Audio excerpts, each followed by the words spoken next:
여러분 안녕하십니까? 프레스룸 라이브입니다. 코스피 지수가 5,300을 넘었습니다. 코스닥도 1,179까지 오른 상황입니다. 오늘 이 소식 잠깐 먼저 전해드리고 가겠습니다. 정철진 경제평론가 나오셨습니다. 어서 오세요. 네, 안녕하십니까? 안녕하세요. 와, 코스피 지수 결국 5,300도 넘었어요. 네. 와, 삼성전자, SK하이닉스 지금 92만 원, 7.5%나 오르네요. 그렇습니다. 네. 코스피는 정말 미지의 영역으로 가고 있습니다. 5천이라는 숫자 자체도 놀라운데 5,100, 5,200, 5,300을 우리가 다이렉트로 뚫었다 이런 얘기하고 있지 않습니까? 그러게요. 매일매일 네. 옳고 있고요. 거기에 1등 공신은 역시 투톱입니다. 이제 삼성전자와 SK하이닉스. SK하이닉스에 대해서 뭐 120만 원, 150만 닉스까지도 나왔던데 네. 일단은 이러다가는 100만 닉스는 한번 보지 않을까 그런 전망까지도 함께 나오고 그러니까 있고요. 하루에 7% 이렇게 무거운 주식이 오르기도 하네요. 맞습니다. 워낙 또 실적 전망도 좋고 네. 특히 뭐 좀 더 설명을 드리면 오늘은 새벽에 일론 머스크가 이제 테슬라하고 스페이스X를 합병한다라고 하면서 어떤 네. 이야기를 했냐면 우주에다가 AI 데이터 센터를 우주에다 짓겠다라고 이야기를 한 겁니다. 네. 그러면 거기에도 또 메모리 반도체 들어가야 되고 또 그렇죠. 귀하다 뭐 이런 것까지 그러니까 이게 약간 정성적인 분석인데 네. 이런 것도 한몫했다라고 보고 있고요. 코스닥도 지수 자체로는 아직 멀었죠. 우리가 닷컴 버블 때 갔던 지수 대비는 신고가는 아니지만 네. 일단 천수닥 돌파 후에 승승장구하고 있고요. 오늘 장 초반 잠깐 주춤했었는데 놀라운 것은 네. 우리 개인 투자자들, 우리 국민들의 수급입니다. 이 시간을 통해서 우리 개인들이 이제 코스닥은 코스닥 150을 추종하는 ETF에 네. 뭉텅이 자금을 넣고 있다. 네. 오늘도 또 뭉텅이 자금이 들어와서 ETF를 투자하는 그러니까 개인 투자자들, ETF 코스닥 ETF에 투자하는 개인 맞습니다. 투자자들이 이 많다는 돈이 거군요. 순간적으로 6천억, 7천억, 8천억이 몰리니까 떨어질 듯한 코스닥을 그냥 잡고 위로 끌어올리는 올라가는구나. 이런 현상들이 함께 나오고 있습니다. 네. 언제까지 이어지느냐? 머니 무브라는 말씀 계속 드리고 있는데요. 네. 은행에서 주식으로, 뭐 부동산에서 주식으로 이 대한민국의 머니 무브의 지속 때까지는 아마 이런 놀라운 흐름들은 계속될 것 같다 이렇게 전망할 수 있겠습니다. 네, 다음 소식 넘어가겠습니다. 트럼프 대통령이 다시금 관세 압박에 나섰는데요. 이 김정관 산업부 장관이 미국으로 급파돼서 조금 전에 오늘 아침에 러트닉 상무장관을 만났습니다. 한 80분간 얘기를 한 것으로 전해지고 있는데요. 내일 다시 만난다고 합니다. 한번 들어보시겠습니다. People say he's very tough, however. We wish we had somebody of a little bit lesser caliber, but they decided not to do that. 살면서 터프하다는 소리를 세상에서 가장 터프한 분한테 들어가지고 이 가문의 영광으로 지금 생각을 하고 있습니다. 우리 김정관 장관 터프 사나이 정말 예 많이 쓰였어요. 어떤 말씀 하시나요? 네, 저 잘 해보고 오겠습니다. 네. 오늘 끝날 걸로 보시나요? 논의해봐야죠. 장관님 오늘 회담 좀 어떻게 결론이 났을까요? 많은 대화들이 있었고요. 내일 아침에 한번 더 이야기를 하기로 했습니다. 네, 잠시만요. 아니, 관세 인상은 막으셨나요? 예? 관세 인상은 막으셨나요? 그렇게 뭐 막다 안 막다 그런 이야기까지는 아니고요. 어떤 걸 내일 요구하던가요? 아침에 다시 이야기 만나기로 다시 했나요? 네, 내일 아침에 다시 만나겠습니다. 그러면 한국은 돌아가는 건 좀 늦어지신 거예요? 일단 봐야 될 것 같습니다. 그럼 아직 결론이 안 난 상태인가요? 그렇죠. 아직 결론이 난 건 아닙니다. 건보 개제 일정도 이야기를 하던가요? 아니, 그런 얘기 안 했거든요. 네, 김정관 장관, 러트닉 상무장관을 만나러 들어가는 길, 나오는 길, 그 기자들의 질문에 답하는 것까지 보셨습니다. 내일 아침에 다시 만난다고 했습니다. 결론은 나지 않았고요. 어떻게 해석할 수 있을까요? 첫 번째 협상 자체로는 오늘 이제 김정관 장관의 모습을 좀 놓고 보면 그리 잘 된 것 같지는 않아 보입니다. 왜냐하면 이제 기자들이 저런 질문을 좀 하면 뭐라도 좀 이렇게 토스를 좀 해줘야 되는데 단 한 가지에도 메시지도 없었거든요. 그렇다면 오늘은 상당히 좀 날을 세웠던 게 아닌가라고 보여지고 있고요. 네. 그래도 긍정적인 것은 내일 또 한 번의 회담이 잡혀 있다는 것 아니겠습니까? 미국 측 입장에서도 강으로만 우리를 몰아칠 수는 없습니다. 왜냐하면 여러 가지 시선들도 함께 있는 문제이기 때문에 또 네. 이건 번복이잖아요. 관세 협상을. 네. 그래서 내일 다시 한번 회담이 있다라고 하니까 내일 결과를 한번 기대해 보시죠. 여한구 통상교섭 본부장도 지금 미국으로 가고 있는 중입니다. 아마 현재 시간으로 밤 10시니까 우리 시간으로 한 정오쯤에 아마 도착을 할 것 같은데 이번 협상 그렇게 지금 투톱이잖아요. 네. 그렇게 중요한 거죠. 아, 그럼요. 이제 15% 낮춘 거를 다시 25%로 한다라고 하고 있고 중요한 것은 왜 그런지에 대한 이유를 정확히를 모르는 거 아니겠습니까? 네. 그러니까 첫 번째 여왕국 본부장이든 김정관 장관이든 왜 이러느냐? 트럼프 대통령이 왜 이렇게 변심을 했느냐에 대한 이유를 좀 먼저 제대로 진입 파악을 해야 될 것 같고요. 네. 그걸 우리가 빠르게 해소할 수 있는 방법, 이제 투 트랙으로 나가야 될 것 같은데, 아까 이제 질문들이 기자들이 왜 올렸답니까? 이제 이런 거는 없어서 네. 아마 응답을 안 해줬을 것 같은데, 이제 그걸 먼저 들어야 되겠죠. 왜 그랬을까? 지금 나오는 것처럼 우리 국회에서 이 대미 투자 특별법에 대한 뭐 통과와 비준이 안 돼서 그걸 서두르려고 하는 건가? 또 미국 언론에서 나오는 것처럼 쿠팡 문제 때문인가를 좀 알아야 되겠고요. 네. 그거에 대한 처리까지도 함께 가야 될 것 같습니다. 네. 그런데 트럼프 대통령 지난 밤에 오늘 새벽에 우리나라를 콕 집어서 말을 하지는 않았지만요. 관세는 다시 더 높아질 수 있다. 이런 경고를 했습니다. 들어보시겠습니다.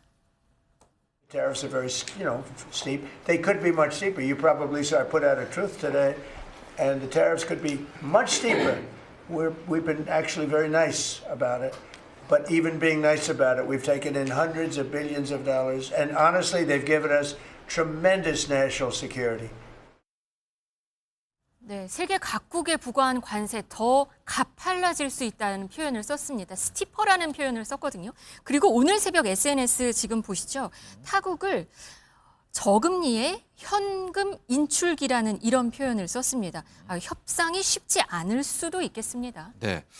왜 갑자기 다 끝났잖아요. 관세 네. 협상이. 그런데 관세가 협상이 끝났는데 더 높일 수 있을까? 여러 가지 해석이 나오고 있지만 저는 일단 사법 리스크라고 생각을 하고 있습니다. 네. 뭐냐면 원래는 이제 1월에 연방대법원 판결 나온다 했다가 1월은 아니고요. 2월도 아니고 뭐 1, 2월이 아니라면 상반기, 하반기.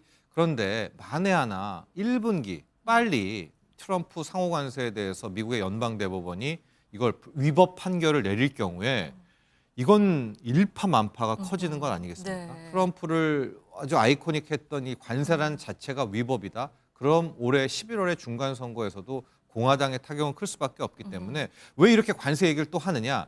사법 리스크가 만약에 터졌다. 위법이 나온다 할 때 자기가 거기에 대한 대체 뭐 슈퍼 301조든 무역확장법 232조든 이거를 빨리 쓰려고 좀 판을 깔아놓는 게 아닌가 이런 시선도 있어서 네. 이렇게 관세 문제를 다시 들고 나오는 뭐 여러 가지 이유 중에 하나가 역시 미 연방대법원에 있는 이 사법에 대한 리스크, 불확실성 이것을 트럼프도 많이 의식하고 있구나 이런 생각도 함께 해보게 됩니다. 네, 오늘 아침에 속보 또 하나 있었습니다. 미국이 한국을 환율 관찰 대상국으로 재지정했습니다. 찾아봤더니 한 2번 빼놓고 거의 뭐 계속 지정은 되긴 해왔더라고요. 네. 근데 이번 시점은 좀 부담스러운 시점인 것 같습니다. 그렇죠. 이제 먼저 언제 이제 환율 관찰 대상국이 지정이 되느냐 요건들이 좀 있습니다. 150억 달러 이상 미국한테 흑자를 내고 있는 나라 중에서 뭐 GDP 3%에서 전체 경상수지를 흑자를 내고 있고 그런데 뭐 환율을 이제 개입하는 부분들에 대해서의 뭐 GDP 대비 2% 이상을 쓰는 경우가 되게 되는데 근데 이걸 약간 제가 아주 쉽게 설명을 해드리면 관찰 대상국이라는 게요. 네. 일부러 원화 약세를 추구하는 그러니까 해당국 자국의 통화를 달러 대비 약세를 만드는 국가에 대한 일종의 페널티이자 규제가 이 환율 관찰 대상국이거든요. 네. 그러니까 우리가 왜 지정이 됐느냐? 우리의 저 조건 대비 지금 환율이 지나치게 약세잖아요. 그런데 지금 저 환율 약세, 원화 약세, 이 환율 상승은 우리가 조작해서 지금 원화 약세가 된 게 아니잖아요. 아니죠. 우리는 오히려 지금 달러를 팔고 있습니다. 팔아서 이 소위 말하는 환율을 낮추려고 하고 있는데도 여러 가지 특징적인 상황들, 우리의 제약적인 상황 때문에 어쩔 수 없는 원화 약세가 나온 거기 때문에 이 부분은 이제 크게 걱정은 전 안 하고 있고요. 저는 왜 그럼 우리를 지정했는가? 미국 입장에서는 우리가 원화 약세가 계속되고 환율이 계속 오르면 실은 한미 관세 협상에서 우리 외환 시장이 흔들릴 경우에는 대미 투자를 미룰 수 있다라는 이제 조건이 있기 네, 때문에 네, 네. 저번에 스캇 베센트도 그렇고 환율이 만약 오르는 이 원화 약세가 탐탁치는 않거든요. 그러니까 좀 우회적으로 알아서 더 잘해봐라. 원화 더 그런 강세로 의미. 만들어봐라. 네. 그런 의미도 포함되어 있기 때문에 그럴 수도 아마 있겠네요. 오히려 관찰 네. 대상국 지적이 국민연금의 전략적 환해지를 더 강하게 해서 환율을 떨어뜨리는 그런 명분도 될 수 있다는 측면도 꼭 고려를 해보셔야 될 것 네. 같습니다. 뭐 이렇게 계속 미국과 한국 간의 이 긴장 관계는 끊이지 않고 계속이 되고 있는데요. 그래도 좀 반가운 영상 하나 있어서 같이 한번 보시겠습니다. 워싱턴 DC에서는 이건희 컬렉션이 지금 진행 중인데요. 특별전 갈라 행사가 있었습니다. 여기에 삼성 총수 일가가 총 출동했는데요. 눈길을 끌었습니다. 한번 보시죠. 이재용 회장은 이곳에서 손님을 직접 맞이하기도 했었고요. 뭐 한복을 입은 홍라희 리움미술과 명예관장 모습, 그리고 이서현 삼성물산 사장도 보였고요. 뭐 이부진 호텔신라 네. 사장은 아들과 함께 등장하는데 지금 보이지는 않네요. 근데 여하튼 러트닉 상무장관 모습, 미국의 정관계 인사들도 정말 대거 참석을 맞습니다. 네. 했습니다. 이재용 회장의 목소리, 여기서 나온 목소리 한번 들어보시겠습니다. And I'm most honored to be joined by the people who really made this evening possible. American veterans of the Korean War. Without the sacrifice of over 36,000 young American soldiers, the Republic of Korea would not be the thriving nation it is today. I believe it's our small contribution to bringing the American and Korean people closer together. Thank you for being here, and please enjoy the rest of the evening. Thank you. 규모면은 민간 외교 무대라고 볼 수 있겠어요. 네.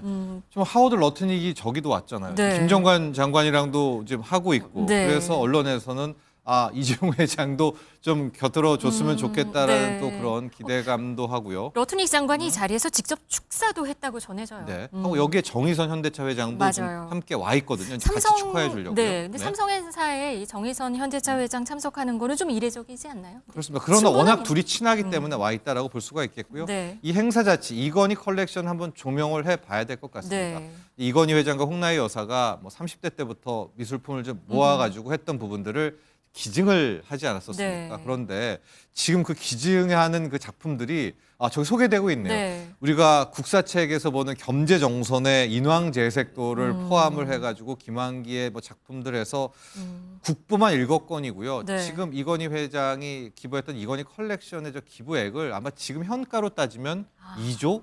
3조 거의 천문학적인 그렇죠. 액수를 이제 기부를 한 것이고요. 네. 저 컬렉션의 갈라쇼가 어제 열렸다라고 볼 수가 있습니다. 뭐 미국에서도 록펠러도 그렇고 또 뭐 구겐하임도 그렇고 이런 이제 부호들이 미술품을 모아서 그런 기증하는 거고요. 일종의 노블리스 오블레지 차원에서 또 이건희 회장의 이건희 컬렉션이 나름 또 국위선양과 네. 한국을 알리는데 일조하고 있는 것 같습니다. 삼성이 반도체 말고도 예술도 그러네요. 했습니다. 네. 경제라이브 오늘 여기까지 전해드리겠습니다. 정철진 평론가였습니다. 고맙습니다.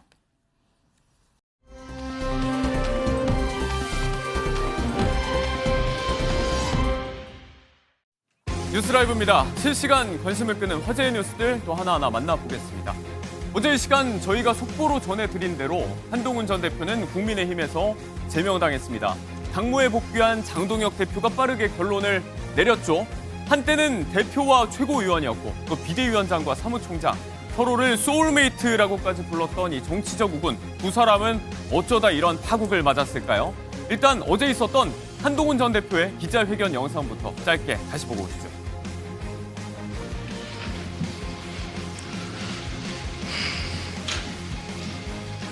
오늘 저는 제명당했습니다. 저를 제명할 수는 있어도 국민을 위한 좋은 정치의 열망을 꺾을 수는 없습니다. 당원 동지 여러분, 그리고 국민 여러분, 우리가 이 당과 보수의 주인입니다. 절대 포기하지 마십시오. 기다려 주십시오. 저는 반드시 돌아옵니다. 오늘 떼기 앞서서 허공에 내신 이 긴 한숨. 한 전 대표의 복잡한 심경을 그대로 보여줬다면서 화제가 되고 있죠. 이에 다시 조명되는 한 장의 사진이 있습니다. 한번 보실까요? 비상계엄 직후조 일주일쯤 뒤인 재작년 12월 11일에 국회 당대표실에 나서면서 이를 꽉 깨물고 있는 장 대표. 그 뒤로 미소 짓고 있는 당시 대표였던 한 전 대표의 표정이 상반됩니다. 탄핵 반대로 당론을 모았던 국민의힘 주류, 그리고 친한계의 입장이 맞섰던 바로 그 시점이죠. 이후에 기억하실 겁니다. 장 대표는 최고위원직을 내려놓고 한동훈 체제는 붕괴되기 시작했습니다. 두 사람의 관계가 완전히 단절된 상징적인 장면으로 다시 회자되고 있습니다. 자, 1년여 만에 그 미소가 이제 한숨으로 바뀌었습니다. 반드시 돌아오겠다고 했던 한 전 대표. 다음 스텝이 뭐가 될지 관심이 모입니다. 법적 대응 가능성에 대해선 친한계 일부에서도 신중론이 나오고 있죠. 무소속 출마 혹은 신당 창당 그 어떤 선택에도 리스크가 있습니다. 당장 주말에 열린다고 하는 지지자들의 집회, 다음 달 예정됐다는 토크 콘서트. 어떤 메시지가 한 전 대표에게 나올지 주목을 해봐야겠습니다. 이어서 방송가 논란의 이슈도 한번 살펴볼까요? 이혼 재판 중인 이 아나운서 출신 방송인 최동석, 박지윤 씨 얘기입니다. 한 회사의 아나운서 30기 동기로 지난 2009년에 결혼해서 슬하에 일남일녀를 뒀지만 결혼 14년 만에 파경을 맞았죠. 이후 진행되고 있는 이혼 소송 과정에서 서로가 서로에게 상간 소송을 제기한 바 있습니다. 앞서 2024년 7월에 박지윤 씨가 먼저 상간녀 소송을 최동석 씨에게 제기했고 최동석 씨는 맞소송으로 맞받았습니다. 서로 의혹을 전면 부인해왔죠. 최근에 법원 판결이 나왔습니다. 쌍방 모두 기각됐습니다. 그간 제기된 주장과 제출된 자료 등으로 봤을 때는 상간관계를 인정하기 어렵고 혹은 또 손해배상 책임을 묻기가 어렵다는 겁니다. 자, 이렇게 진흙탕 싸움으로 번진 두 사람의 법적 공방이 아직 끝나지 않았습니다. 돈 아닌 이혼 소송이 남아있죠. 오는 4월에 재개됩니다. 이번 양측의 상간소송 기각이 또 어떤 변수가 될지도 한번 지켜봐야 할 것 같습니다. 자, 그리고 연예계로 가보면요. 인기 아이돌 그룹 아이브의 장원영 씨 지각 논란이 벼랑간 도마 위에 올랐습니다. 일단 영상을 짧게 한번 보실까요?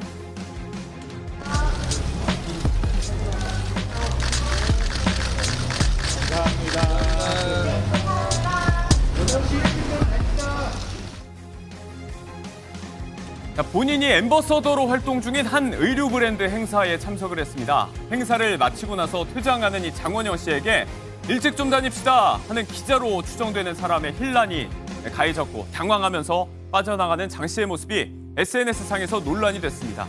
영하의 추운 날씨가 이어졌죠. 기다리게 하는 건 너무한 거 아니냐. 사과도 없었던 것 같은데 비난 댓글이 이어졌습니다. 무려 40분을 늦었다는 확인되지 않은 사실도 무분별하게 퍼졌습니다. 실상을 한번 볼까요? 주최 측의 진행 미숙으로 인한 해프닝이었다고 밝혔습니다. 장 씨는 행사 시작 시간인 11시 30분에 5분 전에 일찍 도착을 해서 기다리고 있었다는 겁니다. 현장에서 진행이 좀 늦어지면서 10분 정도 대기하다가 35분에 나왔다는 설명인데요. 추운 날씨에 기다리게 한 기자들과 또 잘못된 정보로 피해를 입은 장원영 씨 모두에게 사과한다. 해당 브랜드 주최 측은 덧붙였습니다. 상황이 이렇게 반전되면서 지각 누명을 벗은 장원영 씨, 오히려 섣불리 비난 댓글을 단 누리꾼들이 사과해야 한다는 반응이 이어지고 있습니다. 일부 댓글들이 삭제된 걸로 알려졌는데 요즘 중립기어 놓는다라는 이야기하죠. 확실하게 확인되기 전까지 섣부른 비난은 좀 조심을 해야겠습니다.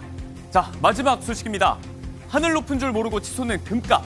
관련된 사건, 사고와 이슈들도 덩달아 더 관심을 받고 있는 요즘이죠. 먼저 소개할 이야기는 11억 상당의 금을 가지고 나가서 행방이 묘연해진 금은방 직원의 얘기입니다. 서울 종로3가 귀금속거리 한 금은방 업주가 어제 경찰에 신고한 내용인데요. 금 약 4kg을 가지고 나간 직원이 연락이 되지 않는다는 겁니다. 평소처럼 골드바 만들어달라 업무 지시를 했는데 연락이 안 된다. 심지어 이 두 사람은 가족관계인 걸로 알려졌습니다. 금 4kg은 어제 시세로 따지면 10억 8천만 원 정도에 달합니다. 업무상 횡령 혐의로 고소장이 접수돼서 수사가 이루어지고 있습니다. 두 번째 이야기 보겠습니다. 터널에서 발견된 100돈짜리 금팔찌. 이 경우는 주인의 행방이 묘연합니다. 의정부 경찰서에 따르면 지난해 말 한 남성이 의정부의 사패산 터널에서 해당 팔찌를 습득해서 신고했다고 하는데요. 100돈이면 지금 시세로 9천만 원이 넘죠. 자, 전방위 확인에도 불구하고 아직 주인이 나타나지 않고 있다고 하는데요. 유실물 접수 6개월 이내에 소유주가 나타나지 않으면 이 소유권은 습득자에게 넘어갑니다.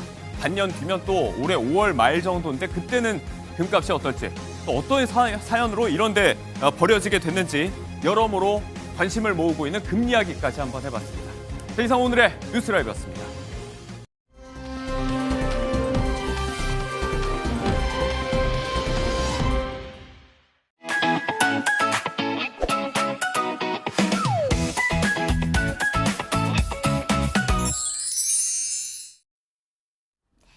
어제 부동산 공급 대책이 발표가 됐습니다. 월요일에 만나는 부동산 경기 시점, 오늘은 깜짝 긴급 진단해 보겠습니다. 김경기 경제부장 나왔습니다. 어서 오세요. 안녕하세요.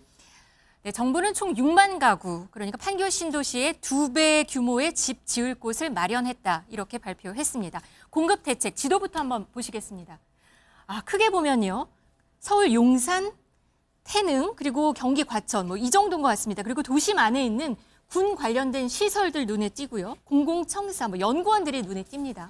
예, 꼭 요 성남에 있는 금토이나 여수이, 요 판교 테크노밸리 인근인데요. 네. 여기도 좀 큽니다. 이것도 한 다 합치면 6천 가구가 넘고요. 그리고 이번에 보면 뭐 국방대도 한 2,570호, 남양주 군부지도 있고요. 그리고 요 강서 군부지, 뭐 이렇게 군부지들도 꽤 많고, 굉장히 총 이 46곳을 이번에 그 택지로, 그러니까 주택 공급 후보지로 지정을 했거든요. 네. 그래서 이제 서울이 26곳에 32,000호, 경기도가 18곳에 28,000호, 이렇게 해서 이제 총 6만 호입니다. 정말 곳곳에 예. 있습니다. 예. 이게 판교가 판교 신도시가 29,000호예요. 그러니까 판교 한 2배 규모의 아파트가 이제 들어설 예정인 거고, 면적으로도 이게 여의도 총 1.7배에 달한다고 합니다. 예. 꽤 많은 거죠. 예. 네. 보면은 보시다시피 또 예전에 이 가장 문제가 이 서울 도심에 없었다. 이게 이제 가장 언제나 문제로 지적됐던 건데, 네. 굉장히 그런 주요 지역들의 곳곳에 많이 이번에 그 주택 공급 후보지를 지정을 한 게 그게 특징입니다. 150호, 예. 500호, 1000만호, 뭐 수백에서 수천 예. 가구씩 심지어 됩니다. 수십 가구짜리도 네. 있습니다. 수십 가구짜리도 예. 있군요. 그리고 물론 가장 많은 건 네. 이 용산이었죠. 네. 이 용산 국제업무지구가 이게 10,000호인데 저 캠프킴 이 501 반환 토지까지 합치면 한 용산구에서만 13,000 가구가 넘게 나온다 그러더라고요. 네, 뭐 하나씩 짚어보겠습니다. 예, 예. 과천 경마장에 집을 짓는다. 이게 눈길을 끌거든요. 보시죠. 과천에 근데 이제 남은 땅은 없다. 이제 무슨 얘기인가요? 지도를 바로 볼까요? 보여주면 제가 네. 아주 잘 설명드릴 수 있을 것 같습니다. 네. 여기가 관악산이에요. 예. 여기가 서울이고 이제 사당에서 이렇게 들어오는 길입니다. 그리고 여기가 청계산이고요. 그래서 이제 요 사이죠. 요 선바이역이랑 경마공원역 요 주변으로 이제 이게 그린벨트, 그동안 이제 그린벨트들이 쭉 있었고, 네. 그 다음에 대공원 가고, 그 다음에 이제 과천 정부청사, 이 과거 정부청사 요로 이제 가는 이 과천시 지도인데, 네. 지금 현재 그러니까 일단은 요게 이제 경부고속도로입니다. 네. 그럼 이제 이 그린벨트 지역에 이 서울은 서초지구랑 우면지구로 해서, 서초지구는 이미 지어졌고 우면 2지구는 이제 추진이 되고 있고요. 과천 주암지구도 지어졌어요. 아닙니다. 계획이 지금 잡혀서 이제 추진이 되고 있고, 요 선바이역과 그 경마공원역 사이에 과천지구, 이게 그러니까 과천지구인데 여기도 역시 계획이 잡혔습니다. 네. 남은 땅이 빈 땅이 없습니다. 그래서 이제 이번에 결국 하게 된 게 경마장 땅인 거죠. 이 경마장 땅이 생각보다 꽤 크거든요. 네. 그리고 이제 그 옆에 이제 방첩사까지 합치면 9,800가구, 거의 10,000가구 가까이 공급을 할 수 있다. 이제 이런 얘기가 이제 발표를 했고, 이런 네. 얘기를 발표했고, 이제 이 계획이 잡힌 건데, 이렇게 보면 지금 관악산이랑 이 청계산 사이에 이제 빈 땅이 없는 겁니다. 땅 남은 거 하나 있습니다. 어디인가요? 어딜까요? 대공원이죠. 대공원. 예. 이제 동물원 이번에 이제 아파트 더 지으면 네. 우리 동물들이 이사를 가야 될 것 같습니다. 예. 그런 상황이군요. 또 이번 대책에서 조금 또 눈에 띄는 점이 군부지, 방첩사령부, 군 관련 시설들이 눈에 띄더라고요. 예. 이번에도 역시 지도를 한번 띄워주시면. 네. 예. 자, 일단 용산 국제업무지구 그 옆에 보면 이 캠프킴, 그 미군 부대 이전 부지가 있고요. 이 501 반환 토지, 이것도 좀 작지만 그래도 네. 그 서빙고 그쪽에 있는 그런 땅이고요. 태릉 CC 다시 꺼냈습니다. 저번에 그때 10,000가구였는데 이번에는 줄여서, 그때 주민들이 너무 아파트만 짓는 거 아니냐. 네. 그래서 이제 그때 논란이 있어서 이번에는 6,800가구로 줄여서 꺼냈고요. 물론 빈 땅이긴 하지만 이 남양주 군부지도 4,180. 그리고 이 국방대가 지금 이전을 했거든요. 네. 이게 그 고향 덕은지구 바로 옆인데 2,570호를 여기에도 짓고, 요거는 이 강서 마곡지구가 있습니다. 그 마곡 신도시 그 옆에 이 강서 군부지가 있어요.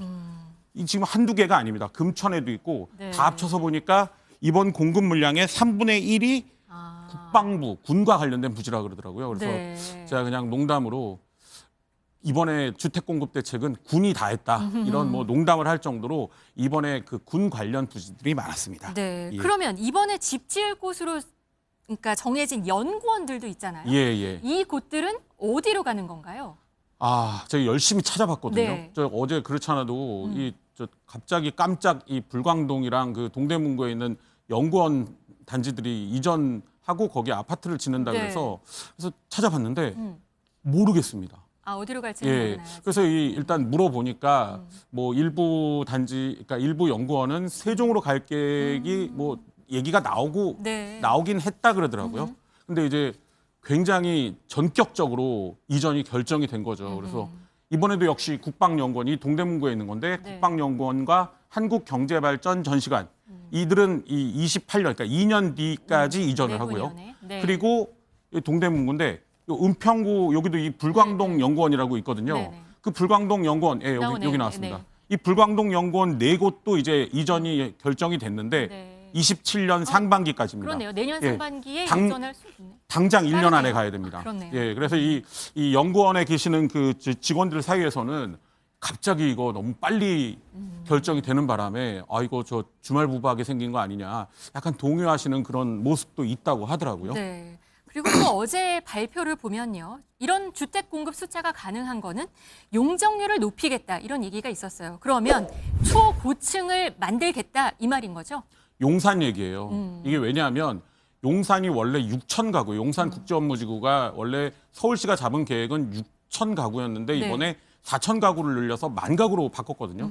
근데 이 용산 국제업무지구가 46만 제곱미터인데 이 왕십리 뉴타운이 보면은 33만 제곱미터입니다. 네. 약간 작아요. 근데 1만 가구고 왕십리 뉴타운은 5,600입니다. 아, 지금도 예. 많은데 5,600가구나 되는 거였군요. 거의 비슷한 크기, 아, 살짝 작긴 크기는 하지만, 그러네요. 예. 그리고 또 이 용산 국제업무지구는 이게 전부 주택이 아닙니다. 예를 들어 업무도 있고요. 맞아요. 그리고 이제 저 주거지도 있고 이렇게 나뉘는데 거기에 1만 가구.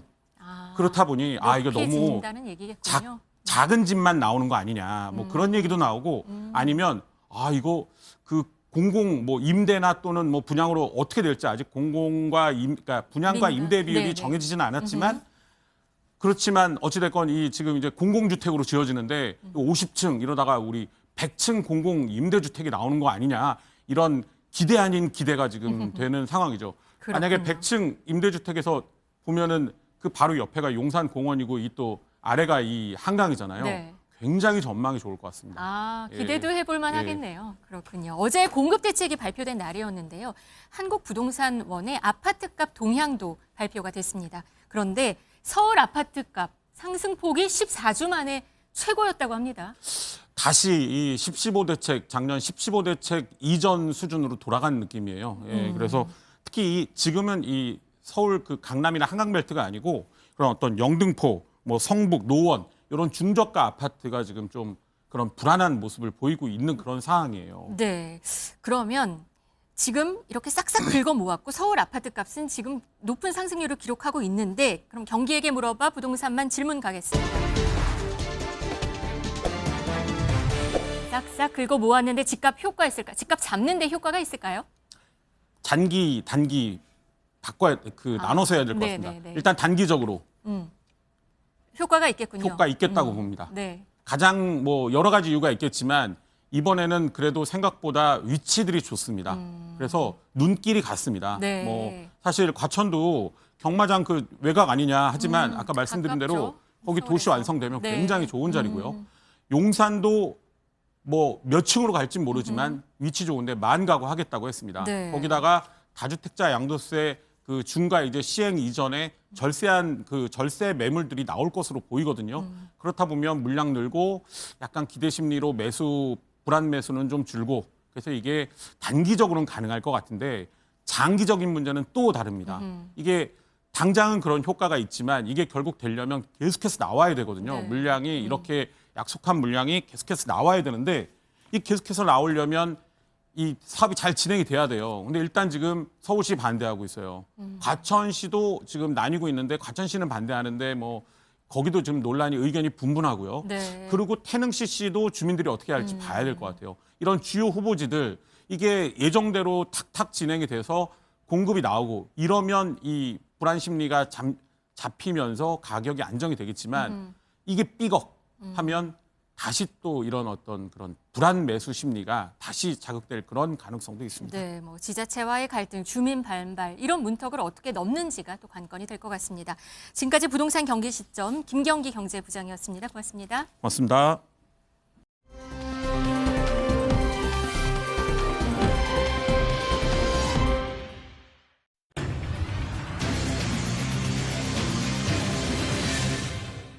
뭐 하고 사나 뭐 먹고 사나 고민을 해보는 유한솔의 오늘 뭐 사니 시작해보겠습니다. 자, 오늘은요, 가격이 또 올랐습니다. 또 일제히 가격 인상을 단행한 명품 브랜드들의 이야기, 또 이를 중심으로 달라지고 있는 소비 시장의 이야기 하나하나 짚어보겠습니다. 차영주 YG경제연구소장님 나와 있습니다. 어서 오십시오. 안녕하십니까? 네. 자, 뭐 연초마다 돌아오는 연례 행사라고 봐야 할 것 같습니다. 또 명품 브랜드들이 일제히 가격을 올렸는데 이른바 이제 샤넬백 2천만 원 시대가 열렸어요. 예, 그렇습니다. 우리가 이제 지금 지난 13일에 일부 제품을 인상함으로써 샤넬백 같은 경우 한 7.5% 올라가면서 2천만 원 시대가 열렸다라고 말씀드릴 수 있겠습니다.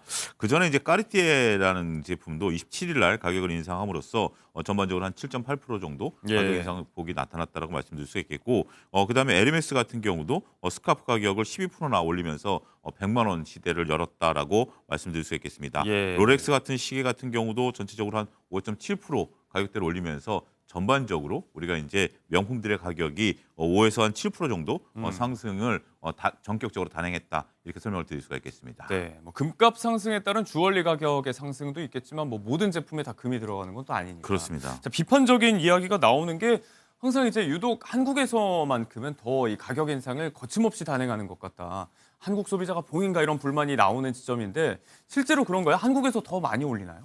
예, 그렇습니다. 일단 뭐 비교를 하게 된다라면 최근 5년간 프랑스에서는 한 65% 정도, 그다음에 미국에서는 한 60% 정도, 중국은 68% 정도 올랐습니다. 하지만 한국에서만큼은 이러한 부분들보다는 전반적으로 크게 가격이 올랐다라고 좀 말씀드릴 수 있겠습니다. 5년 동안에 한 2배 가까이 올랐다라고 좀 말씀을 드릴 수 있겠습니다. 네. 샤넬의 한 백 같은 경우 우리가 전체적으로 봤을 때 5년 전에 이제 한 1,800만 원 정도였던 것이 지금 2천만 원이 넘는, 그러니까 2020년에 한 1,000만 원 정도였던 것이 지금은 이제 2천만 원까지 올라가면서 2배 가까이 올랐다라고 좀 말씀드릴 수 있겠죠. 이들의 얘기는 뭐 일단은 환율이 변동했고 원자재 가격이 상승했고 인건비 부담이 있다라는 부분들인데 이건 우리나라만 해당되는 건 아니죠. 모든 산업에 또 해당이 되는 해당되는 상황인데 우리나라는 좀 유독 높았다라는 건데 한국 같은 경우 명품에 대한 가격 저항대가 없다라는 것이 이렇게 가격이 올라가는 중요한 부분들이다라고 말씀드릴 수 있겠습니다. 원래 이제 중국에서 소비가 좀 늘었었던 부분들인데 전체 소비량, 명품 소비량의 한 30%를 중국이 담당했었는데 이들이 꺾이면서 아무래도 수익성을 보존하기 위한 명품 브랜드들이 한국에서 이런 가격 저항력이 없는 상태에서 가격을 올리는 행태가 나타나는 것이 아니겠나, 이렇게 좀 말씀드릴 수 있겠습니다. 네, 그러면 왜 유독 한국에서 이런 가격 인상 전략이 더 잘 먹히나? 이런 심리적인 저항선이 없는 이유, 아무리 비싸도 찾는 사람이 있고 일부 제품은 여전히 없어서 못 판다고 하는데 그 배경을 저희가 좀 짚어봐야 될 것 같아요. 예, 그렇습니다. 전체적으로 봤을 때는 우리가 이제 명품이다라는 것은 희소성이 있는 거고요. 그다음에 내가 명품을 들었다라는 어떤 위상, 뭐 이런 부분들이 있다라고 좀 말씀드릴 수 있겠죠. 그런데 전체적으로 이제 샤넬 같은 경우 가격을 올려낸다고 함으로써 희소성이 더 부각된다라는 것이 아이러니다라고 좀 말씀드릴 수가 있겠습니다. 그러다 보니까 이렇게 가격을 올리는 것이 또 하나의 재테크 수단으로서 인식이 되고 있는 것도 상당히 의미가 있다라고 볼 수 있겠는데, 뭐 샤테크, 소위 뭐 샤테크, 롤테크, 롤테크 뭐 이런 얘기들이 좀 나오는 것 같아요. 전체적으로 봤을 때 이제 이것을 보관하고 있다가 다시 되팔아도 수십만 원, 수백만 원까지 차익을 좀 볼 수 있기 때문에 지금 사두면 오른다, 이런 인식이 전반적으로 우리가 이제 그 명품을 활용한 재테크의 하나 일환이 되고 있다, 이렇게 설명이 가능하겠습니다. 실제로 이런 샤테크, 롤테크로 수익을 봤다는 성공담을 전한 연예인들의 사례도 좀 있었잖아요. 뭐 고준희 씨, 뭐 장영란 씨 이런 경우가 좀 생각이 나요. 예, 그렇습니다. 고준희 씨 같은 경우 우리가 이제 그 프랑스 매장에서 한 샤넬백을 구입했는데 당시에 이제 120만 원에 샀었다고 합니다. 근데 지금은 중고 거래 사이트에서 1,800만 원에 거래되고 있다라고 하니 중고 제품도 그렇게 비싸게 팔린다. 어차피 이제 120만 원 산 거는 중고로 팔아야 되니까 이렇게 된다라고 했고, 장윤환 씨 같은 경우 이제 결혼할 때 가방 가방을 받았는데 16년 전에 한 3,400만 원대 가방을 받았는데 지금 이 또한 1,800만 원대 거래되고 있다라고 좀 말씀드릴 수 있겠습니다. 시어머니가 사주신 건데 이거 팔까 말까 고민한다는 이거는 얘기가. 팔면 안 되겠죠. 팔면 혼나겠죠. 뭐 그런 부분들이 좀 있으니까 전체적으로 봤을 때 또 모델 겸 방송인 이현희 씨 같은 네. 경우도 샤넬 가방을 구매했다가 4배 이상 되팔면서 샤테크에 성공했다라는 부분들이 아무래도 이렇게 좀 회자되고 있는 내용들이 아니겠나 싶습니다. 네. 자, 그러다 보니까 이 추운 날씨에도 여전히 매장 앞에 오픈런을 하고 있는 사람들이 많다는 건데 하나 눈여겨봐야 될 게 조금 전에 이제 환율 이야기해 주셨지만 뭐 알바까지 고용하는 업주들, 뭐 외국인 소비자들이 꽤 많이 늘어났다는 이야기입니다. 한국에서 사는 게 지금 더 싸다는 얘기예요? 우리가 이제 원화가 약세이다 보니까 상대적으로 원화 약세일 때는 우리 이제 제품이 좀 싸 보이는 느낌들이 좀 드는 거죠. 그러면서 외국 관광객들이 우리 이제 명품이 중국이나 일본보다 싸다라는 인식 속에 많이 이제 대거 나타난다는 겁니다. 우리가 이제 지난해 같은 경우 엔저 때문에 일본 가서 명품 사자 뭐 이런 열풍이 있었던 거와 이제 비견한 부분들이다라고 말씀드릴 수 있겠습니다. 특히 이제 위안화가 강세면서 중국 소비자들이 이런 부분들을 좀 많이 하는데요. 아르바이트생까지 고용한다라고 합니다. 그러니까 이제 1인당 구매할 수 있는 게 한계가 있기 때문에 아르바이트생한테 구체적으로 어떤 제품을 어떻게 사라라고 얘기를 하고 그 부분을 통해서 이제 본국까지 송환하는 부분들인데 또 이제 본국으로 송환할 때는 우리가 환급 서비스가 있습니다. 부가세에 대한 이런 부분들까지 있기 때문에 굳이 비행기 값을 감안한다 하더라도 명품 비싼 명품에 대해서는 충분히 우리가 좀 싸다라는 인식들이 작용하고 있는 것이 아니겠나 싶습니다. 많이 사가면 많이 사갈수록 또 회수되는 부분이 있겠어요. 자, 이런 환율 차이에 따른 뭐 외국인 소비자들의 유입 그리고 오늘이 가장 싸다면서 재테크 차원으로 접근하는 층들도 있고 자 모두가 이런 건 아니죠. 소비 양극화 차원에서 워낙에 가격이 많이 비싸졌다 보니까 이제 다른 시장 쪽으로 눈을 돌리는 소비자들도 덩달아 많아지고 있어요. 예, 그렇습니다. 우리가 이제 이렇게 이제 그 명품들을 소비한다라는 것은 아무리 이제 뭐 어떤 효과가 있다 하더라도 나중에 이제 중고로 되판다 하더라도 워낙 절대 가격 차이가 크지 않습니까? 그러다 보니까 온라인 쪽으로 조금 이제 오시는 분들이 좀 많다라고 말씀드릴 수가 있겠습니다. 최근 업계에 따르면 샤넬 뷰티 같은 경우 우리가 이제 네이버 명품 브랜드 서비스에 이제 입점을 함으로써 전체적으로 이제 다양한 제품들을 소비자들이 좀 싸게 구매할 수 있는 그런 부분들이 된다라고 좀 말씀드릴 수 있겠습니다. 접근성도 좋아지고요. 접근성도 좋아지고 있다라고요. 그래서 우리가 이제 패션 뷰티에서 전반적으로 이런 부분들이 나타나면서 이제 공동 구매라든지 아니면 뭐 중고 쪽에서 눈 돌리는 분들도 있다라고 좀 말씀드릴 수 있겠습니다. 우리가 이제 이러다 보니까 이제 중고 시장 같은 경우도 이렇게 들썩거리고 있는데요. 합리적인 소비를 하는 분들도 있다라고 말씀드릴 수 있겠죠. 우리가 이제 중고를 왜 그러면 사느냐라고 물어보니까 응답자의 80%가 가격이 저렴해서 나라라는 부분들에 대한 얘기를 얘기한다라고 말씀드릴 수 있겠습니다. 아무래도 중고가 팔린다라는 것은 우리가 그 상표에 대한 프리미엄 브랜드를 인정한다라는 거기 때문에 그래서 명품이겠죠. 명품이기 때문에 원래 본래 시장도 있긴 하겠습니다만 그다음에 이제 그 중고 시장까지 두 시장이 다 공동으로 커지고 있는 그런 현상들이 나타난다라고 봐야 될 것 같습니다. 네, 중고 시장 이야기도 저희가 조금 이따 더 해보도록 하고 일단 여기에 또 예전에 저희가 다뤘던 얘기인데 젊은 세대를 중심으로 듀프라고 해서 이게 듀플리케이티드면 말 그대로 이제 복제품인데 값싼 대체품을 찾는 수요도 늘고 있다는 게 한 몫을 한다고 봐야 될 것 같습니다. 다만 이거는 이제 가성비 소비라는 측면이 있고 그래도 뭐 상표권을 베낀 건 아니지만 엄연히 디자인을 따라한 건데 표절 아니냐 논쟁의 지점은 있는 것 같아요. 예, 그렇습니다. 요거는 이제 짝퉁과는 좀 다릅니다. 짝퉁은 이제 불법이죠. 우리가 이제 사서는 안 되는 제품인데 로고까지 다 따라한 걸 이야기하는 그건 이제 짝퉁이다라고 말씀드릴 수 있겠는데 우리가 이제 듀프 제품이다라고 한다라면 전반적으로 이제 비슷한 성향의 제품, 그다음에 아니면 비슷한 품질을 유지하는 제품을 듀프 제품이다라고 좀 말씀드릴 수 있겠습니다. 이러한 부분들에 대해서는 법 테두리를 벗어난 것이 아니기 때문에 충분히 사용이 가능한 부분들인데 그 대표적인 예로 미국 월마트의 월킨백이라든지 우리가 이제 중국 팜마트 캐릭터인 라부부를 본따맞는 라푸프라든지 이런 부분들에 대해서는 충분히 우리가 듀프 제품이다라고 말씀드릴 수가 있겠습니다. 그리고 이제 이런 제품들을 발굴하는 것에 대해서 자부심을 느끼는 소비자들도 있는 거죠.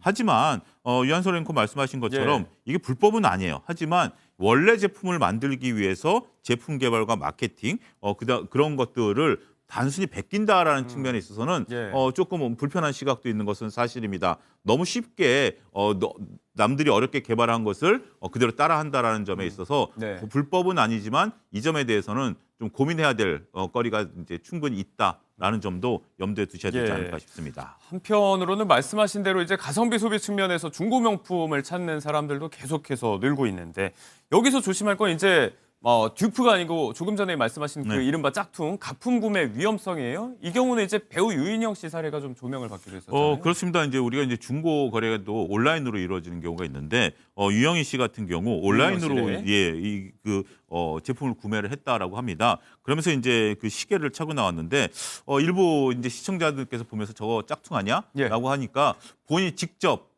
매장을 찾아가서 이것을 확인을 했습니다. 감정 시도를 했어요. 감정을 했는데 정말 떨리는 마음으로 지금 화면에 나오고 있는데 네. 다행히도 이제 배터리만 갈면 된다. 아하. 진품이 맞다라는 네. 부분들이 있었습니다. 따라서 우리가 이제 중고 거래를 할 때는 이러한 확인된 그 업체를 이용하는 것도 하나의 중요한 포인트가 되지 않을까 네. 말씀드릴 수 있겠습니다. 많은 경우는 개인 간에 이렇게 비대면 거래하는 것에 대한 위험성을 이야기합니다. 이 경우는 다행히 정품이었지만 소비자가 마음 놓고 중고 구매에 뛰어들게끔 하려면 이제 플랫폼 입장에서는 아무래도 얼마만큼 신뢰도를 구축하느냐가 관건이겠어요. 예, 그렇습니다. 일단은 명품 이제 중고 플랫폼 같은 경우는 걱정 없는 명품 소비다라는 점을 내세우면서 네. 우리가 전체적으로 가격이라든지 제품에 대한 검수 이런 것들을 나타내는 것이 필요하다라고 좀 말씀드릴 수가 있겠고요. 그다음에 렌탈 하시는 분들도 있습니다. 렌탈하는 경우도 우리가 믿고 구매할 수 있는 네. 그리고 믿고 사용할 수 있는 이런 부분에 대한 검수 과정이 필요하다라고 말씀드릴 수가 있겠고 또 하나 이것을 이제 운송하는 과정에 있어서 파손이라든지 분실에 대한 위험도 있기 때문에 네. 프리미엄 배송을 앞세운 중고 명품 거래 플랫폼들이 나타났다라는 부분들도 네. 있기 때문에 이런 것들을 꼼꼼히 체크하는 것이 필요하지 않을까 싶습니다. 네, 가격이 뭐 싸면 사고 비싸면 안 사고 이제 이런 지점은 지난 것 같고요. 각각의 소비 행태에 대해서 조금 더 그 배경과 맥락을 좀 세분화해서 볼 시점이 된 것 같습니다. 명품 브랜드 소비 이야기 차영주 와이즈 경제연구소장과 함께 해봤습니다. 고맙습니다. 감사합니다.